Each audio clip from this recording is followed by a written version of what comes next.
तेरा वचन मेरे पाँवों के लिए दीपक है और मेरे मार्ग का उजियाला है। तेरा वचन मेरे पाँवों के लिए दीपक है। पहला पाठ कुरिन्थियों के नाम संत पौलुस का पहला पत्र, अध्याय 2, पद संख्या 10 से 16 तक। पाठ का मूल संदेश है, प्राकृत मनुष्य ईश्वर के आत्मा की शिक्षा स्वीकार नहीं करता। आध्यात्मिक मनुष्य सब बातों की परख करता है। आत्मा सब कुछ की, ईश्वर के रहस्य की भी थाह लेता है। मनुष्य के निजी आत्मा को छोड़ कौन किसी का अंतरतम जानता है। इसी तरह ईश्वर के आत्मा को छोड़ कोई भी ईश्वर का अंतरतम नहीं जानता। हमें संसार का नहीं बल्कि ईश्वर का आत्मा मिला है, जिससे हम ईश्वर के वरदान पहचान सकें।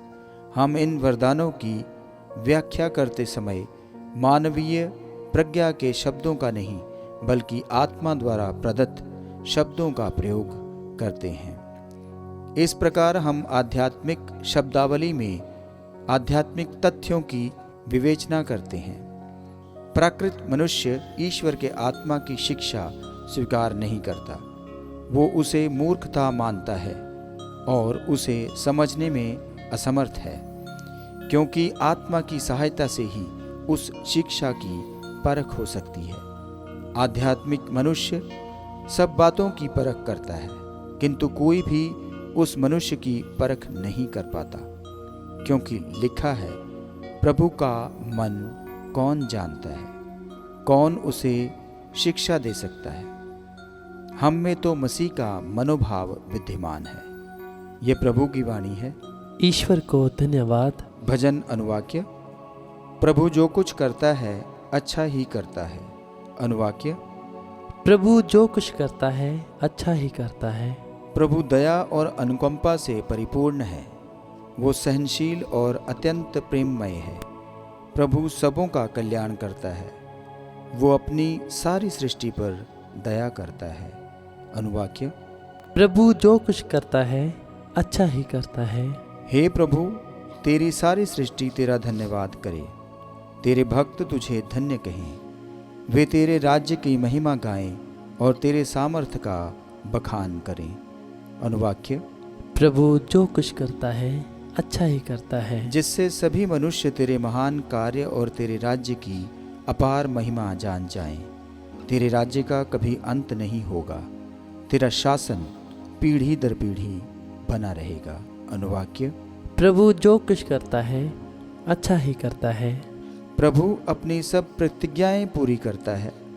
उसके समस्त कार्य उसके प्रेम से पूर्ण हैं। प्रभु निर्बल को संभालता और झुके हुए को सीधा करता है। अनुवाक्य। प्रभु जो कुछ करता है अच्छा ही करता है। जय घोष। हमारे बीच महान नबी उत्पन्न हुए हैं और ईश्वर ने अपनी प्रजा की सुध ली है। अनुवाक्य। हालेलुया। संत लूकस के अनुसार पवित्र सुसमाचार, अध्याय 4, पद संख्या 31 से 37। यीशु गलीलिया के कफरनाहुम नगर आए और विश्राम के दिन लोगों को शिक्षा दिया करते थे। लोग उनकी शिक्षा सुनकर अचंभे में पड़ जाते थे, क्योंकि वह अधिकार के साथ बोलते थे। सभागृह में एक मनुष्य था जो अशुद्ध आत्मा के वश में था। वह ऊंचे स्वर से चिल्ला उठा, यीशु नाज़री, हमसे आपको क्या आप हमारा सर्वनाश करने आए हैं? मैं जानता हूँ कि आप कौन हैं, ईश्वर के भेजे हुए परम पावन पुरुष। यीशु ने यह कहकर उसे डांटा, चुप रह, इस मनुष्य में से बाहर निकल जा।